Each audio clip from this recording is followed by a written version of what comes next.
I am very happy to be sitting here with you and to discuss the Future Act, Best Christmas Gift any student of an HBCU and minority serving school institution would be proud of.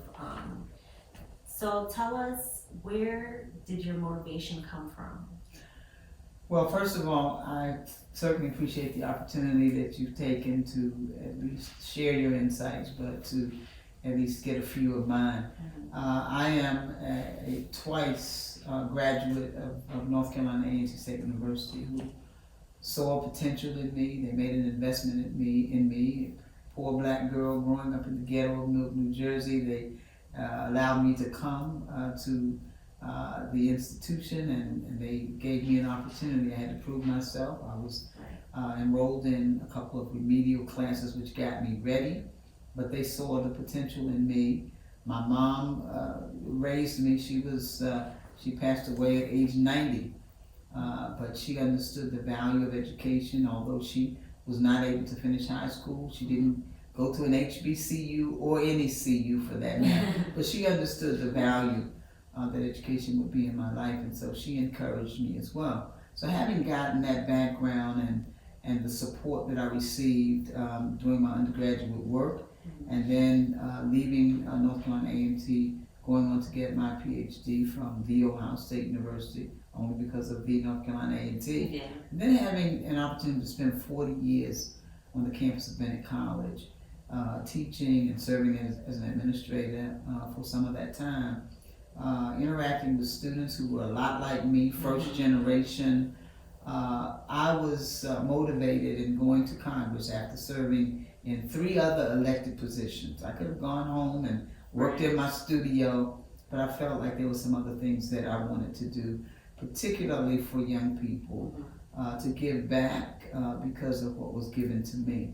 And so I started the first bipartisan HBCU caucus in the Congress, wanting to focus on 3 things. To first of all, expand the knowledge base about our schools and what I know they do for students, the contributions we make to the economy, I mean, significantly in significant ways. And then the second thing, to educate the Congress and the staff about HBCUs, what the historical background has been, the contributions that they've made, and so forth. And then to get together with my colleagues to put together meaningful legislation that would support our schools and our students. And we've been able to do a lot of that. We have now 96 members. It's bicameral, so we have members of the Senate as well on both sides of the aisle. And I think it's important. Education should not be a partisan issue. Right. Listen, if you live and you're going to make it in the world, you're going to need to be educated in some way and have that skill set. So that's really what was kind of my motivation, to give back that which was given to me. So why now? Well, I think as we look at the challenges that our historically black colleges and universities are having, our MSIs across the country, I just have always believed that there's a need for our schools and our students. Of course, our purpose for getting started was not like Secretary DeVos said, it was choice. It was, we didn't have a choice to go to a lot of other schools. And so we made the choice in our communities and in our churches to put our own schools together. Mary McLeod Bethune was like 19 or 20 years old when she started Bethune-Cookman, and most of our schools began connected with our churches, And so as you look at the challenges that we're having in terms of funding, many of our schools don't have big endowments, and many of our schools are enrollment driven. They are all over a century years old. I mean, that's a history to preserve right there. 9 of them this past year celebrated 150 years. And so, we are worth saving. But what I want to see is not for our schools to just survive. I want them to thrive. We've had too many HBCUs to close. I think it's somewhere between 15 and 18. I don't want to see another school close because of money. Right. Not exactly. because we're academically strong. We're academically strong. We have the curriculum that we need to serve our students. We have strong faculty and staff. So to be discriminated against because of money. The other thing is we have not received fair funding over the years. We still don't get what we should get. We have done a lot with a little, and we can't keep doing that forever. And that was the reason that the Future Act we saw as a significant part of the future. It's really important for us to make sure that our schools can plan, that students can plan. When you know that the money's coming, it's just like you plan in your house. Everybody has to have a budget, and we have to know what we have to spend and so forth. So that was very important to me as someone who has been in education for all of my life, who benefited from education, who benefited from an HBCU. With there being so many students under federal aid through FAFSA, what could this Future Act do for those existing loans that students have? Well, it doesn't address the loans so much, but this bill doesn't directly do that. But what it will do, it provides funding for Pell. We have expanded Pell in other ways to be year round. Students go to school year round. Right. So not only do we want to expand Pell, we want to expand the money. You see, and so if we're going to say Pell will be year round, we want the money to be year round too. But that's a side issue that we are continuing to deal with in the Congress. Instead, you mentioned FAFSA.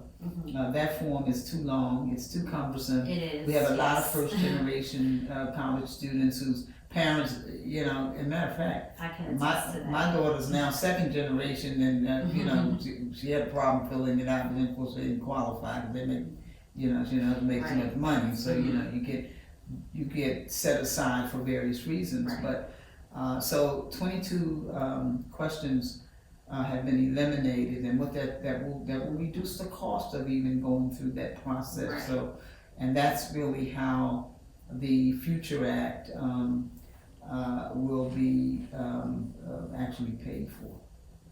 How is the money separated and distributed to? All right, there's $255 million. I think the really significant thing is that this is mandatory money that's permanent. Now, we have a 2-year, most of the budgets, whether you're talking about federal government, state government, even local government, are 2 years. So our budget in the Congress is 2 years. And so basically up until this point, this money that we're talking about was really a 2-year appropriation. They had come back every 2 years and asked for it. This is why the first bill that we filed that we passed out in mid-September, the Future Act was, that particular bill was going to expire September 30th. The 2 years would be out, so we were working to keep it going. Right. Now, I've always wanted permanent funding, but that first bill, as it was introduced, was just trying to save that money and to keep that money. As it turned out, even though we got the bill passed and out of the House, unanimous support, when it got to the Senate, Senator Alexander stopped it. He's chair of education over there, and so he has, when you're a chair, you have a certain amount of control. And we were trying to get him, we worked really hard to say, look, let's get this done. He wanted some other things done to the bill, and as it turned out, we had a compromise in the end, and the compromise gave us, or they suggested, let's do it permanent. Hey, I'm good with that. Works for me. Right, so we made it permanent. We reduced the FAFSA form, so that it's more doable. And so then we got the bill. So the bill came back. So actually, they were actually amending my bill. I mean, it wasn't their business. If you go to Congress.gov, you'll see Alma Adams, what the bill number is, and so forth, and the process that it went through, and the fact that not only did the bill pass the House, and then finally when the Senate made its changes, it sent it back, and then it went to the president, and the president signed it.